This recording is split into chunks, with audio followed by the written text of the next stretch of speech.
Assalamualaikum warahmatullahi wabarakatuh.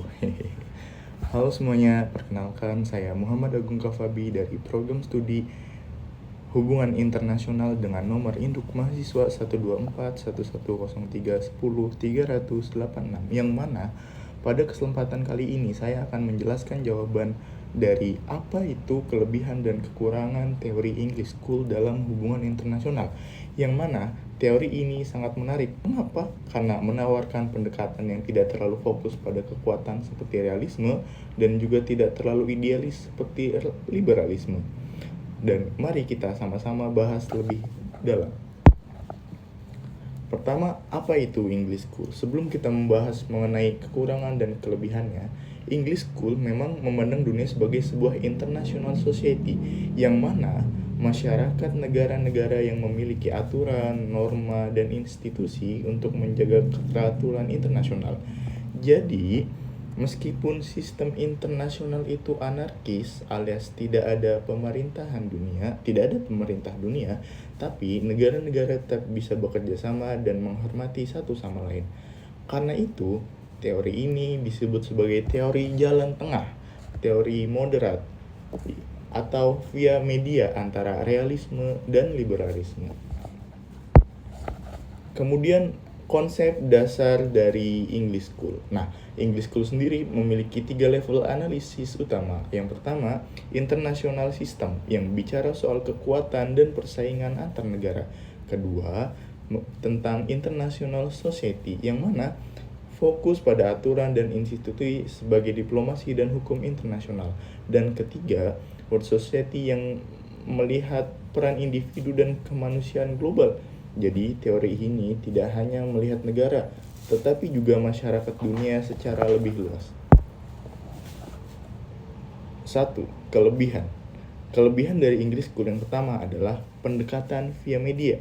Yang tadi, kelebihan pertama adalah English School mampu menggabungkan sisi realistis seperti kekuatan negara, namun juga memperhitungkan kerjasama internasional yang menjadi perhatian dari kaum liberal, yang mana ini menjadikan teori ini lebih fleksibel dan tidak melihat dunia dalam kacamata hitam putih. Kedua, international society. Nah, kelebihan berikutnya adalah konsep international society, yang mana negara dianggap berada dalam sebuah masyarakat yang saling menghormati kedaulatan, melakukan diplomasi, dan mematuhi hukum internasional. Karena itu, meskipun tidak ada pemerintah global, keteraturan tetap bisa terjaga. Dan ini membantu menjelaskan kenapa dunia tidak selalu berkonflik seperti saat ini setiap saat. Kelebihan ketiga, moralitas dan HAM. Nah, English School juga memberikan perhatian pada nilai moral seperti keadilan dan hak asasi manusia. Jadi, hubungan internasional tidak hanya soal siapa yang paling kuat, tetapi juga apa yang benar secara etis. Nah, pendekatan ini sangat relevan untuk memahami isu-isu kemanusiaan di era global. Setelah membahas kelebihan-kelebihannya, mari kita membahas kekurangan dari English School. Pertama, secara metodologi kurang ilmiah. Nah, seperti yang telah dijelaskan oleh kelebihan-kelebihannya, tapi English School dianggap kurang ketat. Mengapa? Karena secara ilmiah banyak menggunakan interpretasi dan tidak memiliki model pengujian yang jelas. Akibatnya, teori ini sulit dipakai untuk memprediksi kebijakan negara secara tepat. Kekurangan kedua.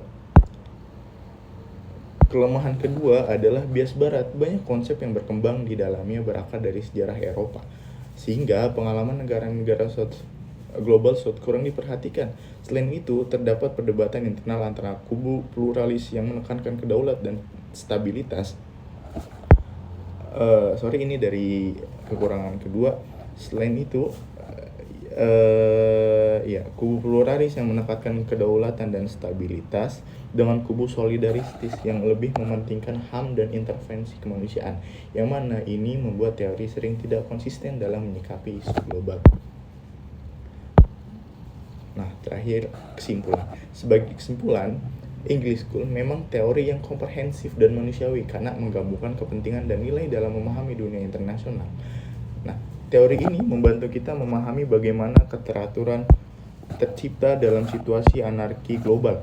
Meski begitu, teori masih membutuhkan pengembangan lebih lanjut terutama dalam hal metodologi ilmiah dan analisis ekonomi politik. Sekian dari saya, terima kasih sudah menonton video ini. Semoga bermanfaat dan sampai jumpa. Wassalamualaikum warahmatullahi wabarakatuh.